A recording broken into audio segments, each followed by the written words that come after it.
Okay, we've just arrived at a practice site, and I packed my bag for a classic multi-pitch day in Red Rock with essentially a double rack up to number 2 with a single number 3 and number 4. That might be too much for some routes, especially if they have bolted anchors, and you don't need to leave 2 or 3 pieces of gear behind at every anchor. Or it might be too little if there's a lot of 510 climbing and there's bolted anchors and longer pitches. So we're just going to take a look and see how I pack my pack and what's inside. So first I have a 24-liter Black Diamond Speed Pack, and when it's empty I think it weighs right about 1 pound. And that's a nice pack because it's small enough and light enough to be able to climb with as a leader, but large enough to accommodate a double rack, some warm layers, food, water, and emergency supplies for a big day of climbing.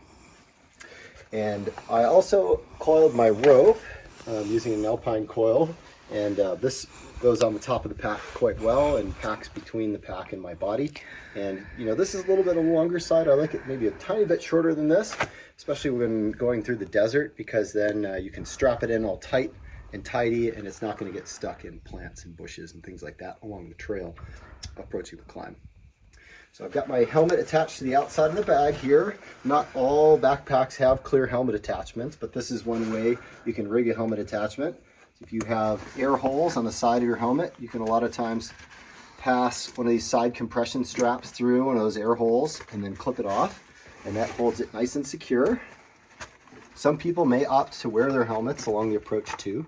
That can be a little sweaty, but that's fine as well. Okay, and then in the lid of my pack, as might be expected, I have some things that I might want accessible. So sometimes I'll even have a really lightweight water bottle in the lid, and that's just what I'm going to drink while I'm doing the approach. And usually that's like 500 milliliter little water flask. But otherwise, a decrepit sandwich, maybe not the best choice for a hot day, but hey, that's what I packed today. I've got some trail mix. I'm a black licorice lover, so I've got some of that in there. I don't have, pure chocolate. I want something with a candy coating if I'm going to bring chocolate, because usually when you're climbing it's warmer and melting can be an issue. I almost always have some electrolytes, a couple of energy bars, and this is more of a cragging style multi-pitch day, so I brought a banana which has extra weight in the peel. Might not bring just pure fruit, which is mostly water and sometimes peel weight, if I was doing a bigger multi-pitch. But you're bringing your water up with you anyway, so if it contains a lot of water, it's usually not that much of a waste. Got my sunglasses on, but having a case for them in case I end up coming out later in the day, or there's a lot of climbing in the shade and I want to take my sunglasses off and not get them crushed. And I do like nut butter packets because they're just so full of energy, like 200 calories or so for that little packet. Okay, so that's my little bit of lunch and snacks, and that for me is enough for a full day, like 8 hours of climbing. If I get into longer days of 10 to 12 hours, then I'm going to have a few more energy bars and things like that.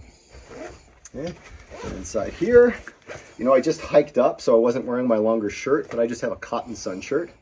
And you might hear cotton kills. That's true-ish. If it was a wet environment, your cotton is a plant that absorbs moisture and gets cooled that way. It's from places like the Atacama Desert and Chile and southern Peru. But in desert environments, that's where cotton is from. It's hot environments.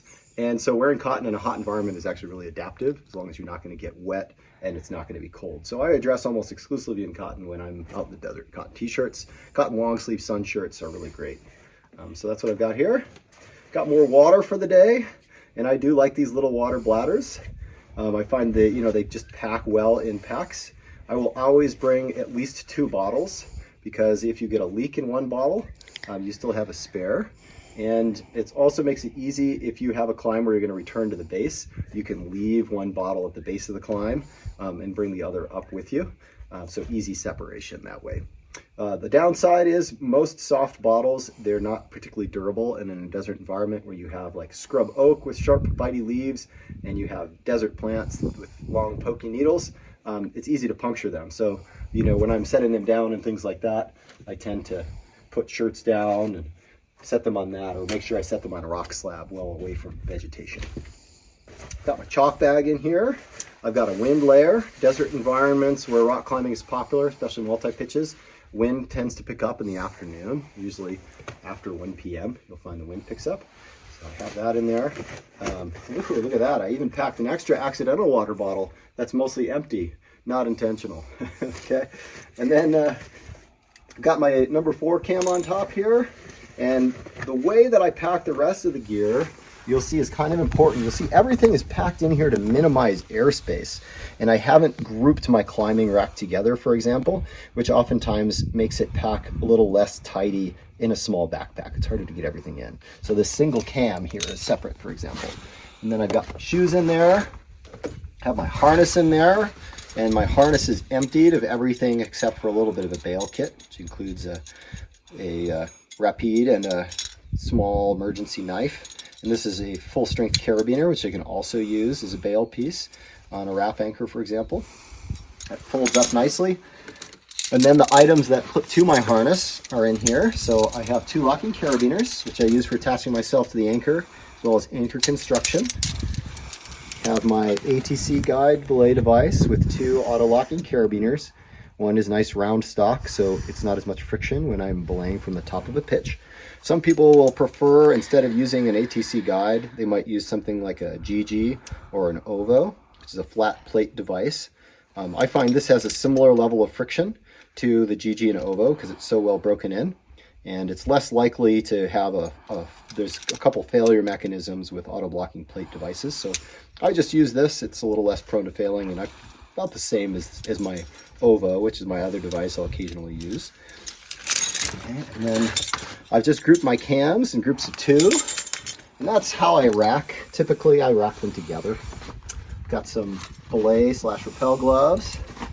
I have a double length Edelrid round runner, which is what I'm using as my connection during rappels on anchors, or in certain types of transitions I might decide to use a tether rather than a clove hitch to attach to the anchor, but generally I'm attaching the anchor with a clove hitch on the way up and using this runner on the way down. Okay, and I'll just clip this off to the harness, which is where it's going to end up going. And usually, you know, I'll put this harness on, and as I'm pulling things out of my backpack, I'll rack it up. So, you know, and that way there's no wasted time. Okay. And there are a lot of different ways you can rack depending on the style of climbing you're doing and your personal preferences. My overall preference, I usually go large gear on the left, double clipped, small gear on the right, double clipped, and that just saves a little bit of room on my harness and makes it easy for me to see immediately when I look down. I know if my 0.5 cams are gone because they're always going to be in the same spot on my right hip, as opposed to looking my right hip and it's gone there, so then I look to my left hip. That's absolutely personal preference. I've racked differently at different times in my climbing career, and that's just my preference now. Unless I'm in a corner where I'll need most on the left or right, depending on the direction of the corner, or if I'm climbing off width or chimney, I may want on a sling so I can swing it out of the way from edges and cracks. So just throw things on like this. Small gear on the right. Gates in or gates out, largely a matter of preference as well. I'm a gates out type person. And incidentally, if you have a lot shorter legs than I do, then the way I'm racking, you know, the cams come down just about knee level to me. They may end up coming down a little lower if you have really short legs. And that can be a little bit more cumbersome for some people. So this method of racking may not be as comfortable for people with shorter legs.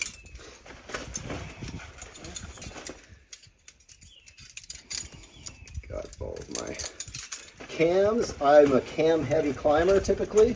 I almost always bring nuts, but I find when guiding I almost never place them simply because they take a little bit longer to place, but they're much more difficult to remove. So for beginning climbers, it slows you down quite a bit. And I find even for advanced level climbers, placing nuts can slow you down. And with the advent of small, lightweight offset cams and micro cams, nuts can be stronger in certain types of placements, and they may be the only thing that work. But a lot of times I can find cams work in those locations. But I'm carrying nuts most of the time. Nuts are also, you know, nice bail anchors because they cost less than cams. But to be honest, you you know, when I'm guiding, as well as my personal climbing security is important. So if I need to get down a mountain, I have no qualms about leaving cams behind. You know, that's just you pay to go to the ski resort, you know, a certain amount of money every year. Climbing, you don't pay that much per year once you divide out the cost of your rack. So if I need to leave some cams behind occasionally, that's fine to get out of a storm or something.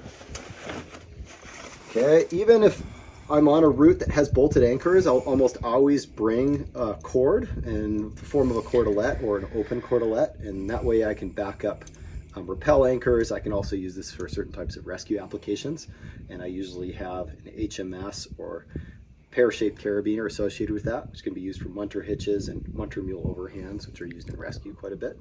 So I usually carry that with me. This is a type of tech cord. It has an aramid core on it. So a single strand of this is rated to something like 5,000 pounds. So even though it's only 5 millimeters and relatively compact, it's very robust. It's also cut resistant.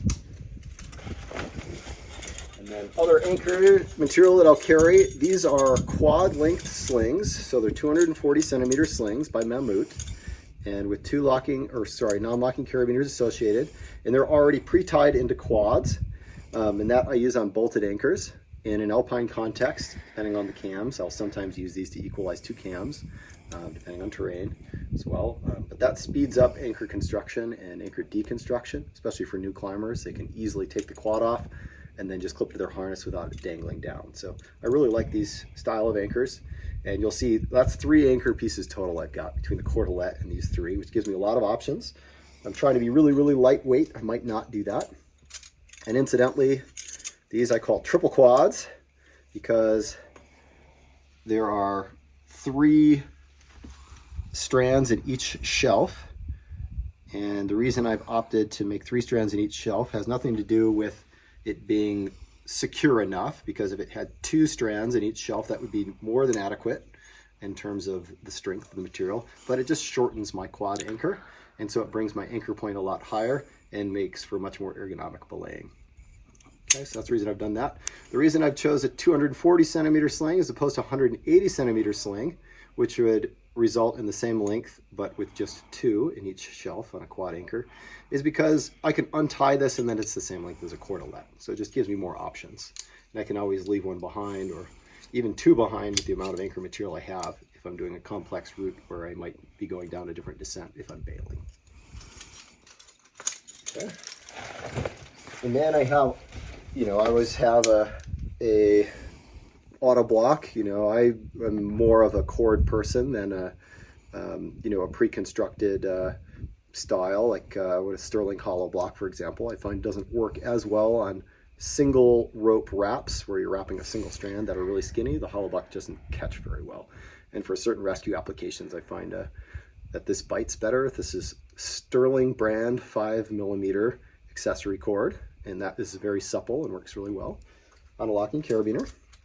I use that mostly just for backing up my rappels, as I rappel as the first person when I'm guiding. But there's nothing wrong with a hollow block. Works great as well. Okay. And then I just have all my extension. And, it's very heavy on alpine draws. This is going to be route specific.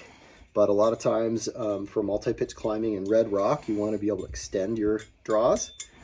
When guiding, just like I tend to place cams, when extending, I try not to open these up if I don't have to, because it takes additional time and results in more danglage when people are cleaning it. You can put it around your chest and things, but it's still a little bit more time intensive. So when possible, I won't extend unless that's really necessary for my security as a leader. And then I'll usually have at least one short quick draw. This might be my first piece on the anchor, for example, if I can position my belayer far enough below the anchor that this will work as the first piece of protection. And then just like my cams, I tend to group my slings in groups of 4 or 5, depending on the amount of extension I need on the same carabiner. And again, that just saves me a lot of space on my harness. Makes it easy for me to push things back and forth as opposed to having things side by side and a little bit more smushed. This harness has relatively small gear loops, but even with small gear loops, I find it's ample room for this style of racket. And then the other things that I have in my bag here are mostly emergency in nature. I have a powerful headlamp in here. This one is 1,400 lumens roughly by Zebra Light and MK4. And then I have an inReach emergency device, which is a satellite device that works with satellite text messaging. In other words, it will work where you have no cell reception. I do know that iPhones have a new SAT mechanism built in, but I think that works just on Globalstar network, which is not the most reliable of satellite networks, which is important to know.